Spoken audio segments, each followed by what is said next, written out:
Welcome to Vacuum Wars and to our Dyson Cordless Vacuum Buyer's Guide. We've purchased, tested, and reviewed pretty much every Dyson cordless vacuum since the V7. In this video, I'll go over all the specs, features, and performance differences, as well as give my personal picks at the end. So links in the description, and let's get started. Some things apply to every Dyson cordless model. For example, every Dyson listed here has a fully sealed or whole machine filtration. This ensures that the microscopic dust and particles that the vacuum sucks up don't leak back out of the vacuum. It's not something that you find on cheap cordless vacuums, and Dyson is one of the best in the business at it. That being said, the new Gen 5 models have an upgraded HEPA filter which far exceeds the normal HEPA rating in America for an even better filtration. One feature that Dyson helped to pioneer is the auto suction adjustment feature, where when it's set to its auto mode, the vacuum will automatically adjust the power level, giving you more power when you need it, but also less power when you don't, which saves battery life and improves performance. The V12 Detect, V15 Detect, and both Gen 5 models have this feature, and they adjust the suction based on how dirty the floor is, which they can do because of their built-in particle counter, which is where the Detect in the name comes from. Another big feature on Dyson's is the LCD display, which is available on the V11 through Gen 5 models. This shows which power setting the vacuum is on, but more importantly, how much battery life remains in real time. And that changes depending on which attachments you're using or which power level you're on, and I found this to be both very accurate and very useful. The models that have a particle sensor also show on the screen real-time information about the amount and sizes of the particles that you're picking up, which is cool, but less useful. One of the more important differences is regarding their cleaner heads. All of the Dysons here come with some kind of combo head, meaning that it can be used for hard floors or carpets. But some Dysons also come with a soft roller head called a fluffy head, which is more or less exclusively for hard floors, but is really good for hard floors. The Detect options have a green laser on the side of their soft roller, which is pointed at the floor at a precise angle to illuminate debris that you might otherwise miss. Though that was also on the V12 and V15 Detect, it was made much brighter for the Gen 5 series, and I really did notice the difference. The combo heads have recently been changed too, and they're now all called motor bars. There are at least three types: the regular motor bar cleaner head and the digital motor bar cleaner head, as well as wider versions of both for the outsize models. One big change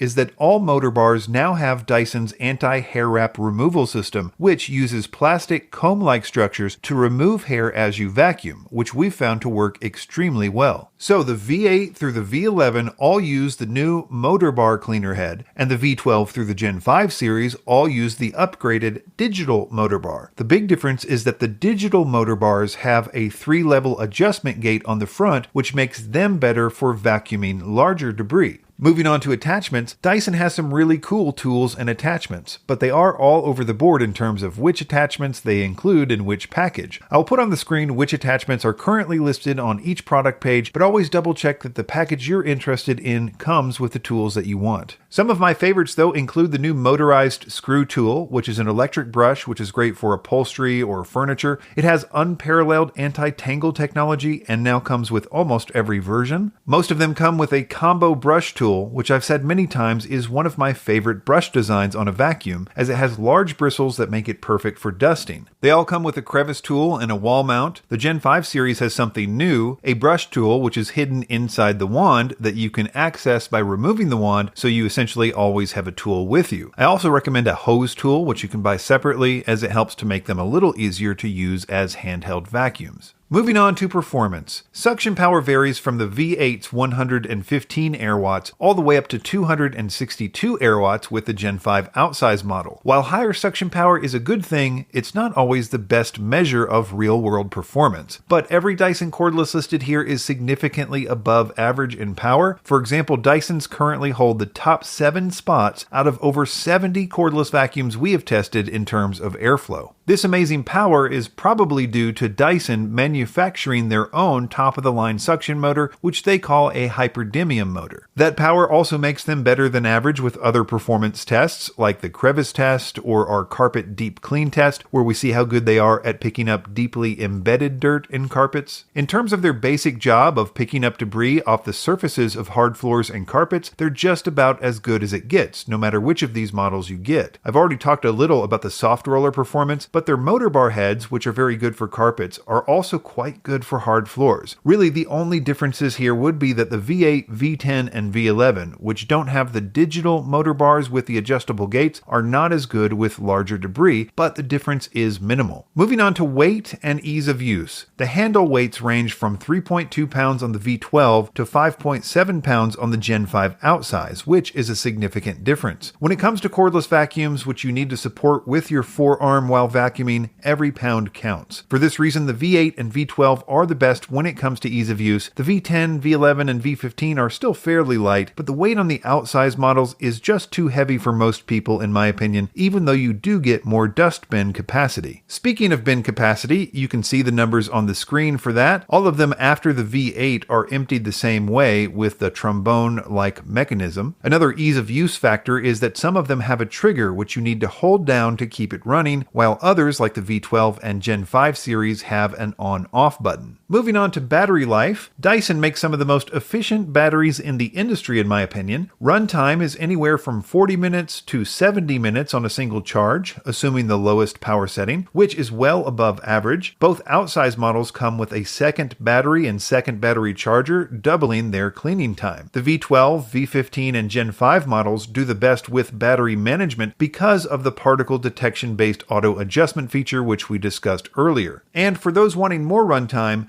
the V11, Outsize, V12, V15, and Gen 5 Detect series all have clickable or removable batteries, so you could purchase additional batteries if you wanted. So which Dyson cordless vacuum is the best? I'd say that there are three really compelling models: the Gen 5 Detect, the V15 Detect, and the V12 Detect Slim. The Gen 5 Detect is the #1 ranked cordless vacuum out of 70 plus that we've tested in terms of performance, but the V15 is right behind it. The Gen 5 does have a few more useful features, better filtration, and a brighter light, but price and availability would probably be the tiebreaker for me between the Gen 5 Detect and the V15 Detect. If you value lightweight and ease of use, you would probably want the V12 Detect. It has all the features of the top-of-the-line models, but in a much lighter package. But you do sacrifice a little bit in terms of power and bin capacity. If you want a Dyson, but you want to spend the least amount of money possible, then the V8, V8 Absolute, or V10 is a decent choice. I actually like the handle style a little better on the V8 than the others, and it's been upgraded from its original version. But it is much more limited on battery life and performance, and doesn't have any of the cool bells and whistles that are on the V11 and up. Links in the description, and be sure to subscribe to Vacuum Wars before you leave. Thanks for watching.